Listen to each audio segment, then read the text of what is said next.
puzzle requires one of Portal's trickiest logical leaps. Early playtesters often took longer than their patience would allow and were nearly ripping out their hair by the time they finally solved it. But almost everyone insisted that the payoff was by far their favorite moment in all of co-op. We significantly reduced the average solution time by adding a puzzle just before this where two cubes repeatedly collide, but this almost completely robbed the appeal from what was once a high moment. So instead we decided to make a few subtle adjustments and leave players with the responsibility to make the final leap. First we added a puzzle 4 chambers earlier to teach players to fling by cutting their hard light bridge and falling into a surface directly below. We then subconsciously primed the thought of mid-air collision by having players repeatedly ricochet weighted spheres against a hard light bridge. Finally, we designed this room's layout, lighting, and decals so that players would see the entire space as a symmetrical whole and visualize the bot's fling path.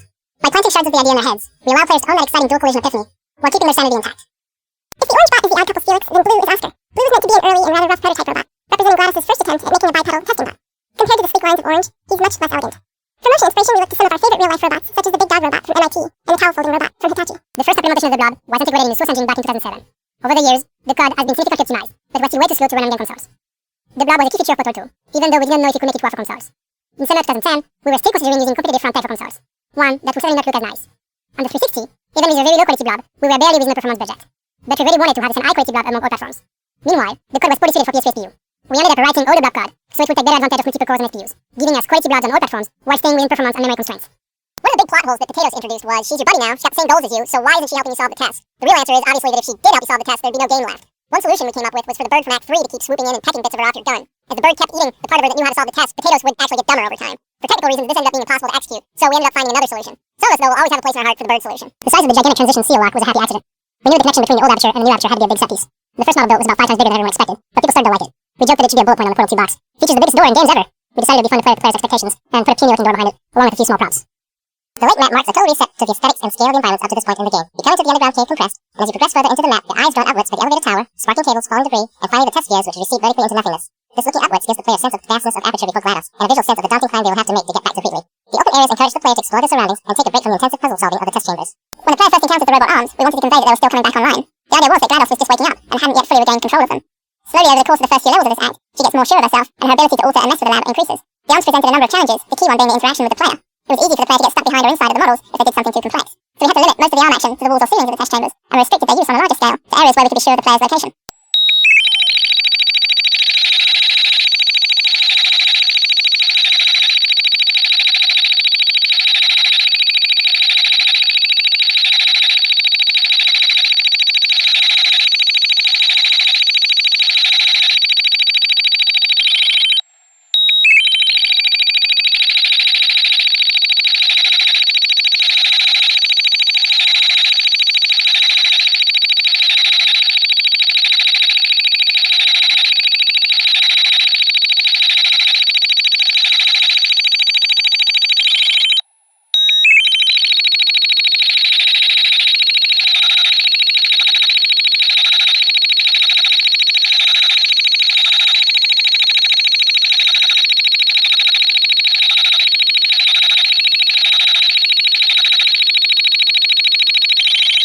Airlocks were introduced mainly as a way to allow players to focus on individual puzzles. In some of our early investigations, areas contained puzzles that were meant to be solved as a group, as well as others that were for individual solution. But we found that if players could move freely between them, they logically assumed that the individual puzzles were part of one big puzzle. This had bad results. For clarity, we created these airlock-like spawn rooms that act as checkpoints between puzzles. Once both players entered the airlock, we lock off access. The breakout sequence here was originally a lot longer, involving Wheatley talking to you in a horrible American accent, assuming GLaDOS can't hear him.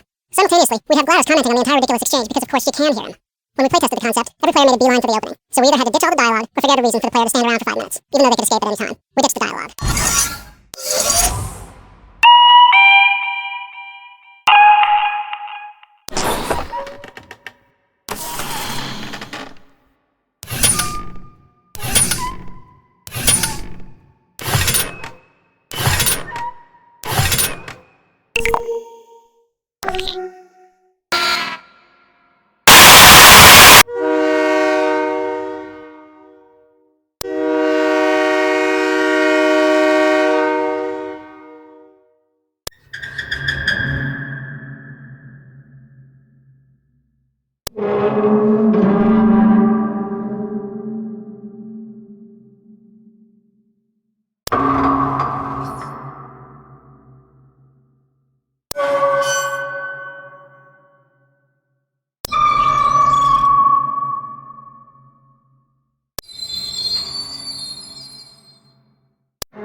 naked.